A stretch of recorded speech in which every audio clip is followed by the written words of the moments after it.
Well,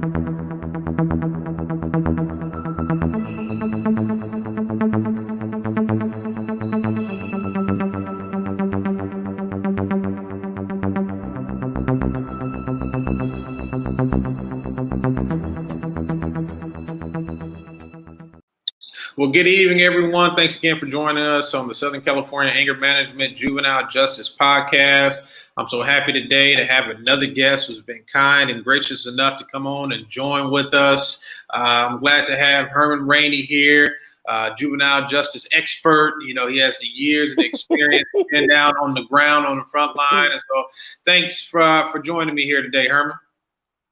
Got it. Thank you. Thank you. So listen, let me tell you guys just a little bit about, Southern California Anger Management. Southern California Anger Management, we offer anger management, parenting, and, emotional intelligence training to juveniles and adults here in California. So we try to make a difference and try to meet those needs because we understand that juveniles need these trainings. They need this help. Mm-hmm. And so we wanted to be there to help bridge the gap to offer those services to them. So enough about me. I always try to make this podcast about my guest and not about myself. I'm not trying to sell any services, but I just want to bring light to what's going on in juvenile justice. So Herman, tell us a bit about yourself, your experience, your background, how you got started in juvenile justice, and just inform us as to, who Herman is in the world of juvenile justice. Well, basically, I started out I was in the military first. And then after I got out of the Army, I kind of bummed around and stuff like that. And then I went to like a training program. And once I got into the training program, I graduated from that. And then I did like an internship they asked me what I wanted to do. And I said that I wanted to work with young people. And so I toured different facilities and stuff like that. And then after I did that, I did an internship at a place called RCA, which I worked there. I did that internship, and then I say about 2 or 3 months later, I got hired, that was a residential program with males and females. Okay.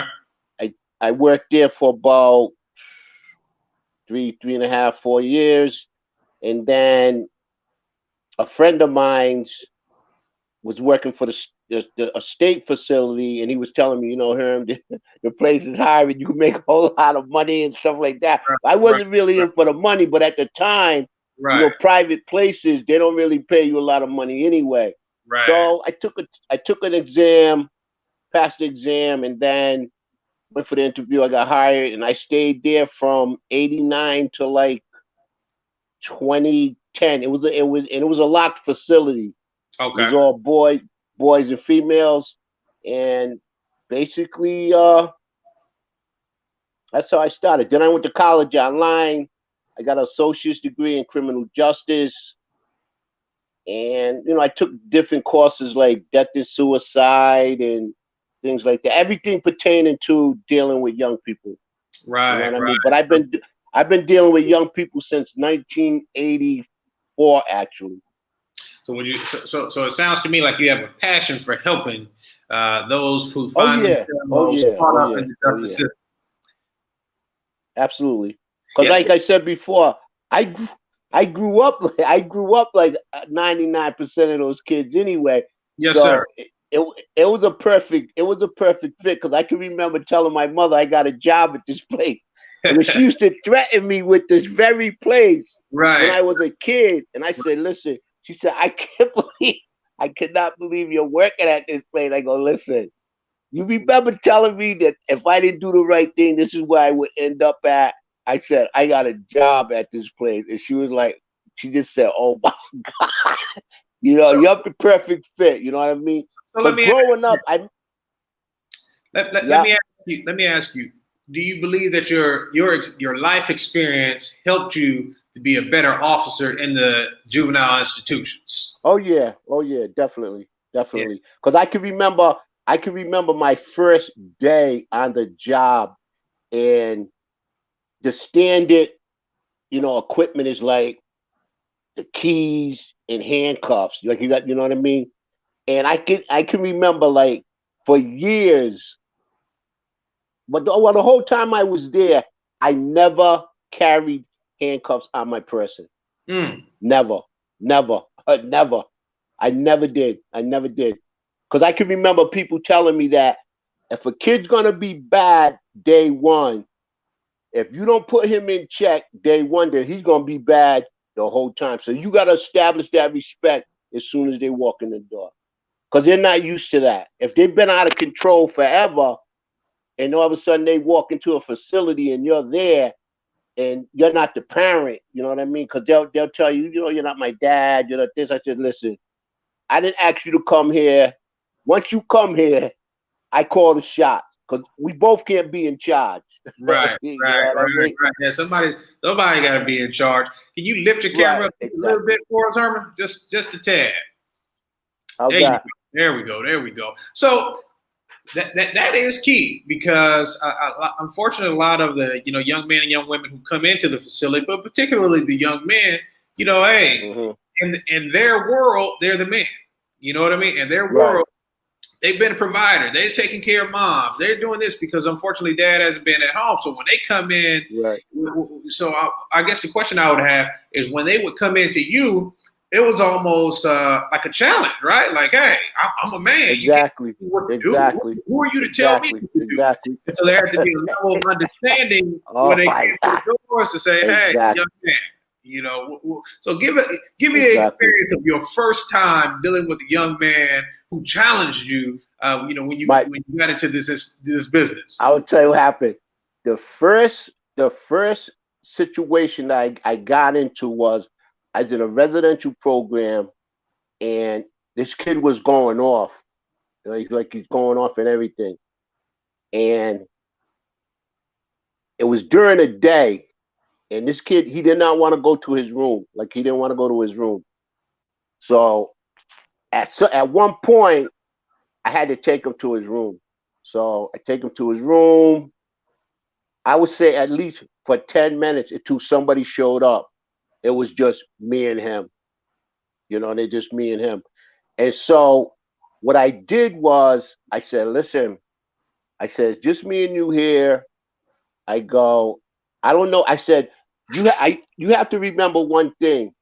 When I'm here with you, no matter what it is you go through, I got to go through it with you. I said, because I don't have the opportunity to leave here. Like, I can't leave here. I said, once I'm inside and I lock the door, whatever goes on between me, you, or whoever, we're there together. We're here together. So you got to figure out. You have to figure out, I learned, is that you got to find out what works for you. Yes, sir. When it comes to dealing with a kid, because you have to leave your ego outside. You know what I mean? You can come in there thinking you're a tough guy. See, because I would tell people, listen, I ain't a big guy. I'm not a big person. Some of these kids, they're 6'2", 2 and change. Right. So I gotta figure out another way where restraining them would always be my last resort. Right. Like I said, I never carried handcuffs. I never did any of that. So I'll talk you down before if I feel like I got to put my hands on you. Right, because hey, that's what they pay you to do. You had a whole shift to sit there and talk. I talk to you all night long. We talk forever. Right. Yeah, young lady, we talk forever. So what you're telling me is, and I know some folks, they call it that verbal judo. You know what I mean? You don't have to be the strongest person. You don't have to be the strongest. That's right. You don't have to be the strongest man. But if you have verbal judo, when dealing with minors or those who are those involved in the juvenile justice system, you can get a whole lot done and a lot accomplished as you could. Exactly. Coming in with the, I'm the man or I'm the woman. You're gonna do what I tell you to do because I said do it. Because typically, from what I've heard, is that just doesn't work. You're going to have to meet them where they are, and you have to show them some form of respect. Right. Well, you got to make sure, like somebody told me, is that you have to be consistent with every single one of them. Because like I tell people, if there's 25 kids in a place, in a building, in a unit, you got 24 different personalities. So each one of those guys, you have to approach them on a whole different level. Each person, you got to talk to them in a certain way. Right. Because, you know what I mean? Because if they're coming off the streets, it's a lot harder to get that mentality out of them. Because we worked on a level system. We worked on a point system. I mean, some of those kids didn't even know how to make a bed. Right. You know, you're 16 years old, you can't make a bed. We had chores. Kids did chores. So we had to basically teach them all the things that you would think your parents would already teach you, to how to do chores, how to make your bed, brush your teeth, hygiene. You know, a lot of those things you would be surprised that they just don't know. Right. So Right. you're starting from scratch, Right. basically. You know what I mean? Oh, And I can just tell you that doing that for the years that I did, I learned a lot. I took a lot from it, and I think I became a better person for it. oh yeah. I definitely can guarantee you that. Absolutely. So you said that you started like in the group home system. So how was that transition going from the group home system or the private community based organization where the kids were being housed going into the correctional facility? Was there a difference in mindset and approach? It's a whole different process, only because the kids are sent there by the court system. Right. You know, they're sentenced there. Private institutions, they're still sent there. It's like an alternative. You know what I mean? Instead of going to this place here, we'll send you there. But if you act up there and you can't do well, then you have to go here. You know what I mean? Right. So in that case, right, exactly, because it's a more secure place. And if they're in a group home, they can just walk out the door. You call the cops. That's it. You don't really go after them and stuff like that. Right. In a locked facility, everything's there. You know what I mean? You go to school there. They never leave the unit. They never leave the building. Only when it's time. Only when their sentence is up. So tell me this, because there's a big push nationwide. They don't want young people incarcerated. They want them we want them in home like environments. We just want to open up. We want to open up the cells. We want to let everybody out and just let them. We don't want to send anyone to jail. Now, my perspective is, I think that there needs to be some reform, and we need to look at who it is that we're incarcerating. You know what I mean? What crimes did they commit? Yeah. Well, what is their situation? There you go. The whole person, and it shouldn't be okay. You committed a crime. You just stole some. You stole some parts from the auto store. Okay, we're sending you to the juvenile hall. No, we need to have a bit more of a robust system in place. But there has to be a place for those more egregious crimes. Those who, like you said, they started off at the group home, been to the group home multiple times, and issues at the group home. So now we have to go to that higher level of care. What are your thoughts on that, Herman? Well, I mean, my thoughts on it is relatively simple. The facility that I worked at, we came together. We said, listen, we should be the person that decides if this kid gets out. We not the court system. We should be the person or the facility that says, hey, John Doe's did what's required. We feel that he's capable of handling himself in the community. We should be the facility should be the person that holds the control. Only reason why I say that is because what is his support system when he gets out? You know what I mean? Because I used to sit in IEPs and all those kind of things, and my first thing would be to the kid would be, listen, tell me what your goal is. Tell me what it is that you plan on doing. How can you guarantee me that when you get out of here, that I won't see you back here in a couple of months or a couple of weeks? What's your plan? Now, if you can convince me that your plan gonna work, I'll support you 100%. If I see any fault in your plan and it don't comprehend what I'm thinking, then I'm gonna turn you down. Right. I'm gonna turn you down. You gotta prove to me, because like I tell them, I'm not gonna be there with you. I'm Right. not gonna make sure you go to school. I'm not. I can't. Somebody else is gonna be taking on that responsibility. Oh yeah. And if you don't listen, you know what I mean. And if you don't listen to your parents, who basically taking over for me, because I was your parent for 6 months to a year, or whatever. I'm out to the next guy. You Well, got to make sure that whatever you follow through with what you say you're gonna do. and I wanted to follow up on that because just as I was listening to you talk, it almost seems to me that as we deal with the recidivism rate, that sometimes a lot of those kids may come back just because they have that relationship with you or have that relationship Yes, with that other yes. staff Oh member my in there. God, Where, as you hit like it you right. said, at home, they don't have anybody. They have the streets. And so You now hit I it. got You somebody that listen. cares. I got somebody who knows me. I got someone who can get on Yes, me because at the end of the day, all kids want some form of safety. No matter how hard they are, no matter how gang right, bang they are out, they want some right. form of safety and some form of love. It's true. Because I can remember, I'll give you a perfect example. I can remember a kid got sentenced to the unit. And what I would usually do is I'd muster all the kids up, have them all, bring them all in the day room, have them all sit down. I would put the kid in front of the whole entire group. I would say, listen, this is so and so. I say, is there anyone in here got a problem with this cat? Anybody? Anybody? I said, you know who he is. You know he's from the hood. He got all these tattoos, so I know he's a gangbanger. Is there anybody in here right now got an issue with this guy?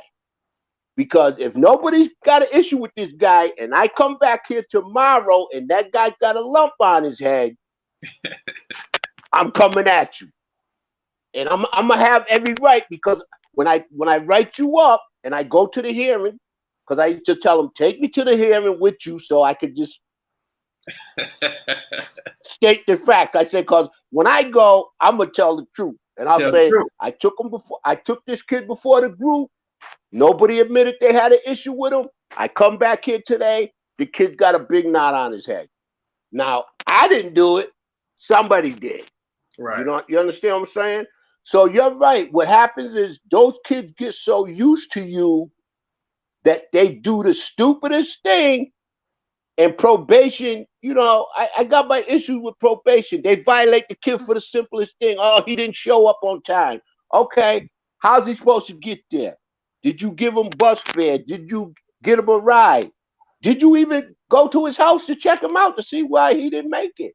Mm. Maybe he had a medical situation. Maybe, you know what I mean? So you too quick to take him back to court and tell the judge, listen, Joey didn't show up for his last meeting and his urine's dirty. I would say, I guess not. If you didn't bother to go to his house and check on him, you didn't bother to go see if he went to school, and then they say they got 1,000 cases. Oh, my caseload is too much, or this or that.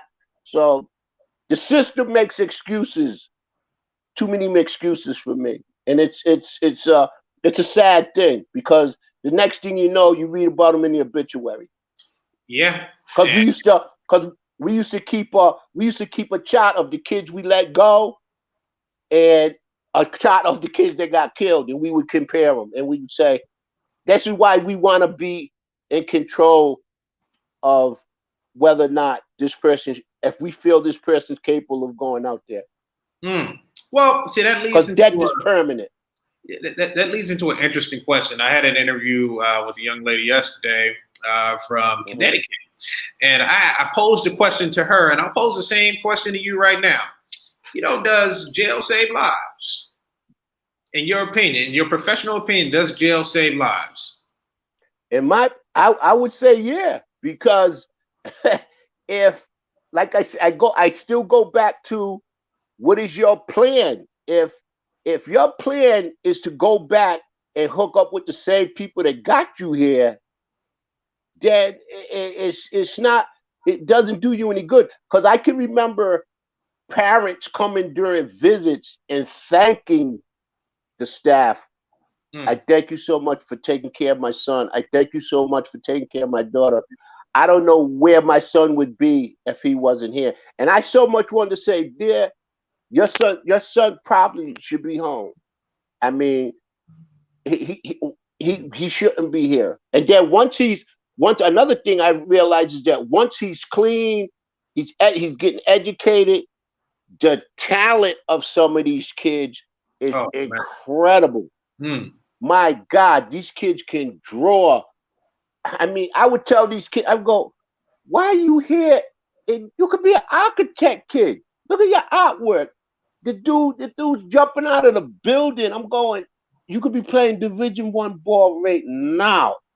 And you're wasting all this youth with a guy like me telling you what time to get up, what clothes to wear. You know what I'm saying? It's Groundhog Day, same thing every day. Listen, and I would always tell them, education is the key. The judge can I would always tell them, the judge can take your freedom, but he can't take education from you. Because once you got it, you can do whatever with it. He can't take that. He can take your freedom, but he can't take your education from you. Yeah, and yeah. You gotta use it to the best of your ability. Yeah, that's one of my concerns with, like I said, I'm all for reform because there needs to be reform. I mean, we see the statistics, we see who's been thrown in jail, so there needs to be some reform. But at the same time, there also needs to be some understanding that when you just say, hey, we're not going to lock up these kids, we're not going to do, there is going to be some unfortunate consequences out on the streets because now you have, kids who probably should have been separated from the community based upon behavior and all kinds of issues and problems in the community. And it's either those kids will hurt someone, or like you said, you get that obituary say, hey, so-and-so got killed. What? Right. And we would sit there and look at it, and we would sit there looking at each other and go, we knew that was going to happen. Yeah. And you shouldn't even have that kind of attitude like, well, I told you this was going to happen to so-and-so. Yeah. You feel bad in your heart because you think, man, you did everything in your power to get him on the straight path. He still fell into that. He still went back to those same people doing the same thing. He got him killed. So, you know what I mean? What would you say as a professional who's you committed your life to working inside of juvenile institutions? What would you say to those who are saying, let's just close them down? We don't want jails anywhere. We don't want any juvenile jails. What would you say to them, and how can juvenile jails, number one, be made better? Because there are some problems around the country. I mean, that's not sugar. There are some places where it's just like, oh my goodness. But then, what is the fix in your opinion? The fix, in my opinion, is simply this: you want to have all these facilities. They cost millions and millions and millions of dollars. Once you figure out, weed out the good and the bad and the ones that you can save. Yeah. Because I worked in a place called juvenile diagnostic center where they would test the kid and all that, and he would stay there he would stay there like he was sentenced, but on the weekend he would go home. And that was pretty cool because they tested the kid to see where the kid was at mentally, psychologically, the whole 9 yards. And then you could figure out where this person's gonna go. Like, is he gonna end up the street? Because the diagnostic center was one place, and the locked facilities like right up the street there, and you could figure out where that's gonna be. Because the thing with the community is, some communities don't want group homes in their community. Right, they don't. They fear when they see the kids coming, they go, oh, we don't want them. We don't want them in our community. And then my first question is, well, listen, they got to go somewhere. They have to go somewhere. Yeah. And if you got kids out there, like especially today, you got kids that are younger, like 13, 14, doing horrendous crimes, killing people. Because we used to have a YCC where most of those kids were in there because either they shot somebody or murdered somebody, and they would basically stay in there till they was 21, and then they'd be off to the prison. Mm. But they stayed locked. They stayed locked in that building 24/7. They didn't go outside at all, other than recreation. But they stayed locked in that facility 24/24. Wow. You know what I mean? I think that is part of, you know, what the movement is, you know, because I mean that can be kind of harsh there. You know what I mean? To be in the building 24/7. Right. And for I don't care who you are, kid, an adult, anyone, it don't matter. I mean, Right. It's raining. You're gonna California, and I just got to get out there. I need some fresh air. So I can only imagine, you know, being stuck in a cell, you know, for that amount of time. And the thing is, they're gonna lash out at some point. They're gonna lash out because we would always have in the mornings. We would have we get all the kids together right before they would go to school or whatever, and we would ask the kids, everybody, what's your goal today? What is your goal gonna be today? And we used to have a check-in where we'd ask the kids, how was your night? What's going on with you? Because we would say, like I say, we're here with you. So if something ain't right, we're gonna know it. So you might well come clean. You let us know what's going on with you. You will know how to deal with that person as the day goes on. So it makes life for you a whole lot easier. Right. You know what I mean? Have a check-in with these kids. Find out what they're thinking. Find out what's going on. Because like I said, you got 25 different personalities. Each kid's gonna have to be treated in a certain way. And they also, when they're in the inside, they have to, you know, receive the proper services. You know, they need that mental health treatment. They need that education. And one of the things I come to find out, which is similar, are one of the reasons that I got into anger management is because I found that, you know, most of these kids are angry. You know, they're angry about something. You know, and how do you express your anger? You lash out. You know what I mean? You go out. No, go ahead. It's true, because the thing is, the thing I like about anger management is the thing is, like I would tell them, is go, listen, you brought all this on yourself. You're mad with the wrong people. Right. You did this to you. Right. I didn't do this to you. Like I would read some of their records, and when I read them, I'm shaking my head going, how he even got this far in life is a miracle. Oh, it is. And then you have kids who have kids. So you have these young boys coming in. Man, I got 3 kids. Man, you're 16. How you have 3 kids? So he doesn't know how to be a father. He doesn't know how to be a dad. And unfortunately, he may not have even had a dad. So what are we going to do with him? We're just going to say, oh, well, just throw him to the side. So no, I just said, you know what? I'm going to teach you. I'm going to do the best I can. There you go. If you want it. Now, you have to want it. If you don't want it, it's nothing we can do for you. But if you want it, I'm willing to show you and willing to teach you. And it's a no judgment zone. We're going to meet you where you are. And when we need to press you, we'll press you. But we're here to help you and to teach you as opposed to hurt you. And I think because we had all those things. We had parenting groups. We had life skills group. We had anger management groups. We had all those services, and we made it mandatory that if you got kids, you got to go to parenting. Yes, sir. I don't give a damn if you don't want to go, whatever. You got to go to parenting. You got to learn how to be a father. You done made these kids. You got to be responsible. Yeah, take care of your them. Your mother can't raise these kids for you. Right. This girl, and then you got kids that got babies by 3 different baby mamas. Right. That in itself is drama. Oh yeah. Oh yeah. Oh yeah. You know what I'm saying? Yeah. And so if you put it in here, you're hoping that it goes up here. Because I would tell them, you use this here. You want to use this? It's okay. But it's got to be up here. It's got to be what's in your head. It's got to be what's in your heart. If you want change, you do it. Yeah, just from my experience from working with these young men, is just teaching them some pride, just the small things. I was a Boy Scout leader, some years ago. And one of the things that I always do is, hey, shake my hand. You know what I mean? Right. Like, Yes.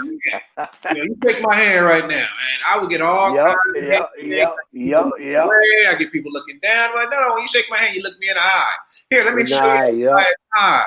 Let me show you how to shine your shoes. Just Yep. basic things that young men need to know. You need to know how to tie a tie if you want to go on a job interview.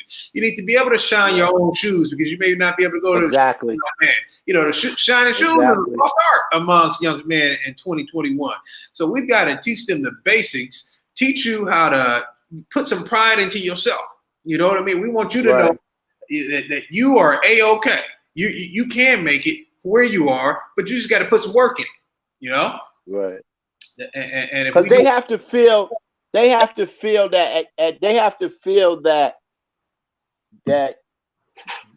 even though you may, in my eyes, they say I would tell them, listen, just because they say you bad, I don't see you that way. Right. I used to call all the kids by their first name. I never called them by their last name. Yes, sir. Right? I used to do the same thing. I used to shake their hands. I used to say, how you doing? Give them a pat on the back when you do well. If you're acting like a dingbat, I'm going to let you know. And they knew that about me. They knew that.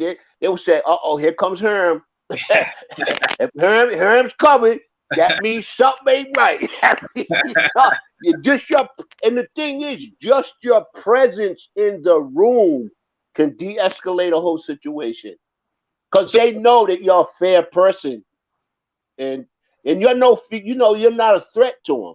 So let me ask you this: have there been occasions where it's just out of control in a unit, and they know, okay, from one shift to the other, hey man, Herm coming, you better go clean up. Hey, you better go get your bed, man. Listen, you better do what you got to do. My God, it's like day and night. It's like day and night. The one in the morning, there was many situations like that. The kids have been going off all day long.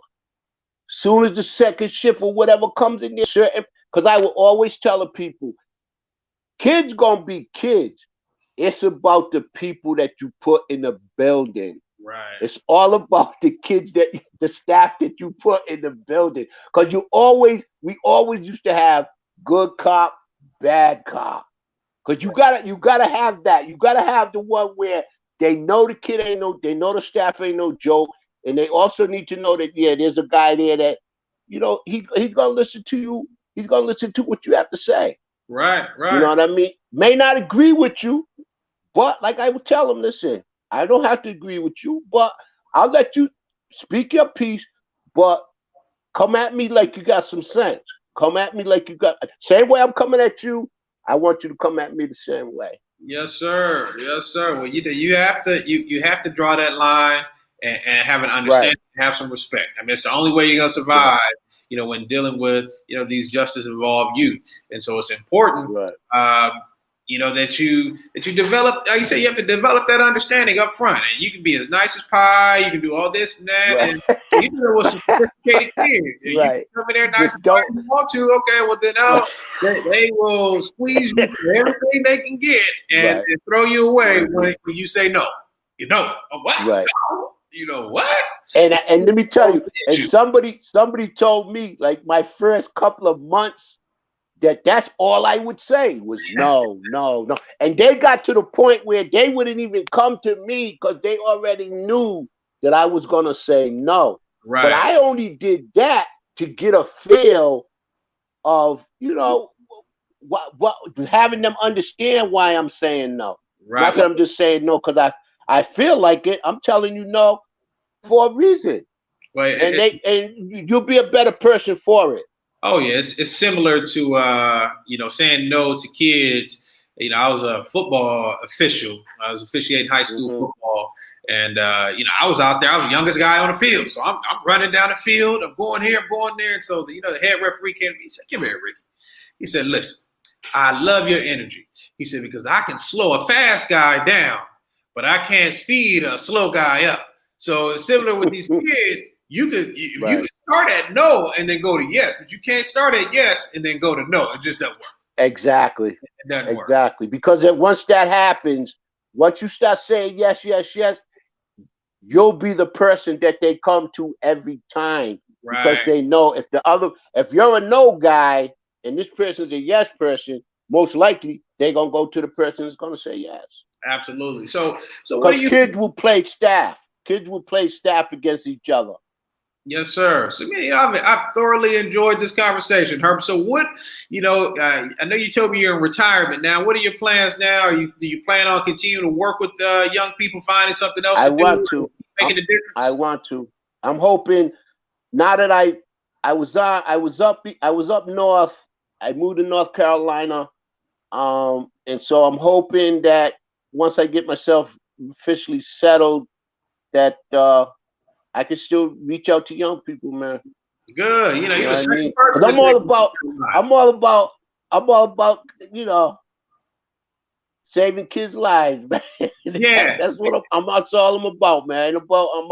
I ain't about nothing else but trying to reach the young people, man. And the good thing is, kids are kids no matter where you are, whether you're up north, whether you're North Right, Carolina, go to Florida, go to Tennessee, right, go to California, go up to Washington, come right.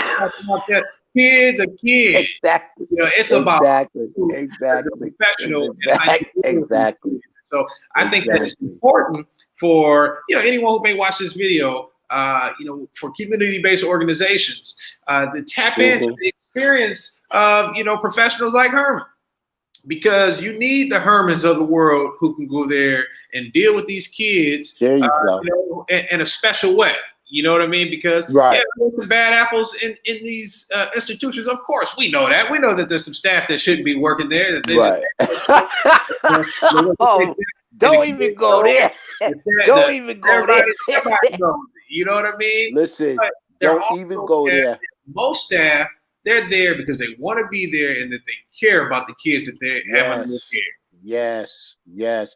But let me tell you, I worked with some that I don't even know how they got the job. I don't know if they got the job because they knew somebody. I don't know if they got the job because I would just say to them, I would just say to myself, I just don't know how this person got the job. Right, He's right, treating the kid like dirt. And I'm saying, I sure hope he don't treat his kids like that, because he right, wouldn't have them for long. You know what I mean? And because my thing is, they already been through all that. right. That's why I go back to the handcuffs. That's why I never carried them. Because I would say, man, these kids have been cuffed up enough. Me cuffing up a kid ain't gonna make one damn No, bit sir. of difference. No, sir. It's up here. It's up there. It's up here. It's what you got up here. It don't got nothing. Cause you know what I mean? Cause I cuff you today. I still got deal. I can't keep cuffing you every single day to get you to comply. So I gotta find out what it is that you lacking. What is it? What's the issue? What is your core problem? What is your core issue? Let's work on that. Let's talk about the good side of you. People And, say you're bad. Tell me what's good about you. right. Tell me what's gonna make you a better person when you leave here than when you came here. And the other side to that is you see more kids. Over the course of your career, you've probably seen thousands of kids. You can't. There's no My possible God. way that you can remember every single kid that's come through that door. But guess what? One thing about Right. it, they'll remember you. You know what I You. mean? That's You right. are, you out the mall, you out of That's McDonald's right. with the family. Oh, That's that's right right. there. So That's right. you That's would want right. that positive experience to say, "Oh man, that's Herm right there," as opposed to Right. Herm right Oh there. my Let's go get God. it. You know. I ran into one time. I could tell you a quick story. One day I was at my sister's house, and we're on the south side of the city, and there was 3, 4 kids that were all together, and they knew me. Came up to me, nowhere to lie. Came up to me, shook my hand, gave him a hug, and so the pastor was there. The pastor was there. He goes, I can't believe you got a relationship with these kids like that. I go, I said, Rev, I knew these kids when they was, and the first thing I'm telling the thing to take that back. The first thing I said to him was, and there was nowhere to lie. I said, listen, which one of yous are packing? Mm. Those were my exact words. I said, because I know one of yous got a gun on you. They go, nah, Herm, I ain't got no guy. I said, let me tell you something. I read your whole shit, kid. I know everything about you. One of yous is packing. I know. I know it. I know it. I said, I don't want to have to read about you in the newspaper. I'll tell them just like that. Because on the street, I'm the same guy. Right. You see me on the street, I'm the same person. And the Rev was impressed. He goes, Herm, I'm gonna have to have you come to the church, come to the church and talk to some of these kids. I go, well, that's half of them I probably have already seen. So Right. you just tell them my name and they probably know me anyway. Right. You Right. know what I mean? And it's just you have to have your hope and your real goal is if you just reach one, you did your job. Cause you ain't gonna reach everybody. And Right. all of them somebody gonna fall through the cracks. And do the Because best. the system is flawed as far as I'm concerned. The whole system, the court system, the you know, they charge one person with one crime, they charge another person, he done did the same crime as person A, but person B gets a lesser sentence than person A. Right. You know what I mean? Right. And race plays a lot of because I can remember one time I walked in the cafeteria and I looked around and I was like, my God, ain't number black and brown people up in here. Mm. Ain't number black and brown people in this place. Yeah. I'm like, that's it. That's it. That is it. That's it. And I'm like, is this I can't be really saying this, but that's what it was. That's Yeah. what it was. And I'm Well, sure in California, because in California they can stay locked up to what they're 25. I mean, yeah, it just depends on the nature Yeah, of the crime, what they're charged with, right. you know, the severity. So it just varies. But yeah, 25 is within the juvenile system, and then after that, Yeah, they and go on up that's to the adult. So you can I adult mean, help, but I think that's the a part of the movement, the juvenile justice movement, is to say, hey, there needs to be more equality and more programs, more access to diversion yes, programs, and in the inner cities, so that we can get those numbers down of young men of color who've been locked up disproportionately. So we just have to be able to provide those programs and give them the access. And so that's why I say I understand what those community-based organizations are pushing for. But right, my only concern is you have to be ready for what these kids entail. You know what I mean? It's great that right, exactly, you have a good program on paper, exactly, but are you really ready right, for everything that these kids bring? right. Because there And are now some and the kids. thing is, are you committed? Are you committed? Are you committed to it when the going gets rough? Don't are you gonna be the first person the kid makes a mistake in your program and you show him the door? Right. Because a lot of places are like that. They want to pick and choose the kids they service because they want the good kids. They don't want the bad kids because they Right. automatically assume that the kid is bad because he come from a bad situation or he Yeah. been locked up a couple of years or whatever. I mean, that's all part of the process. You got to take the good with the bad. Yes, You know, sir. if your goal is to change or provide this person with a service that taxpayers is giving you the money to, because where do you think the funding comes from Right. to Right. keep the door? Because your goal is to keep the door open. If you keep shuffling the kids out and pick and choosing the kids you want, the door's probably going to close very fast.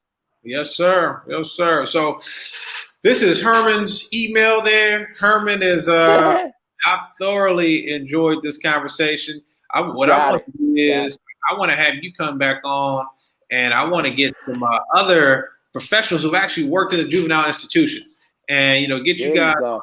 panel in here so I could just rapid fire ask you questions as to what's going on, because your experience is, it's priceless, really. And I've enjoyed just listening to you, man. It's got me. I know you got a lot of war stories we could tell all night long. I know you got them, but Way too many. Way you know, too many. Way too many, my friend. yeah. So like I Way said, too I many. appreciate you. I appreciate you taking some time out of your day, Herman, You to got it. to You come got on it. chat with me. And like I said, what I'm going to do is we're gonna put that panel together, because as I was just sitting there, the idea All just right. came. we just need to put a panel together of folks who worked in these facilities on both sides, on the institution side and in the group home side, so that we can get a realistic perspective as to what's actually happening. Because you can hear a lot in the newspaper. The newspaper saying this is happening, and then they're saying that's happening. But we want to hear from people who are actually on the front lines, who've actually done the work, know it for themselves, based upon what they've read. So, Herman, any parting words for us? Well, Rick, I would say just keep doing what you're doing, brother. Keep doing what you're doing. Thank you. You know what I mean? Because they gotta have a voice. You know what I mean? They got to have a voice. Some of these kids, they only speak up when they're going off, and when they don't have nobody to represent them. They don't have nobody to speak in their behalf, and they need people like that. They gotta have a voice. They gotta have a voice, because their parents. Not that I'm bashing them, is that you can't be a parent to the kid once he done turned 17 years old. You can't talk about whipping his behind when you should have been jacking him up when he was 4 or 5. Now you talk about 16, 17, you gonna beat him down. It ain't gonna happen. It ain't gonna happen. So, I take my hat off to anybody that still does it. Anybody, and I always tell people, before you get into it, make sure you're committed. Make sure you're committed, and don't go in there with that attitude like you're gonna change the world. Oh, I'm gonna straighten Johnny out when I get there. But Johnny may straighten you out. So, you understand what I'm saying? So you better make sure when you come there, you leave your ego outside, like I say, and be consistent wherever. Because being in a facility, you got to be consistent. I don't care what unit you're in. Because me, I try to be the same person every unit I go to. Yes, sir. I'm no different in here than there. They know when they see me, I'm the same person. I'm the same guy. Yes, sir. Well, good. Thanks again, Herman. I appreciate your time. All right, Chief. Thank all those for coming in and watching. We appreciate you, and we will see you all again on the next time. All right, buddy.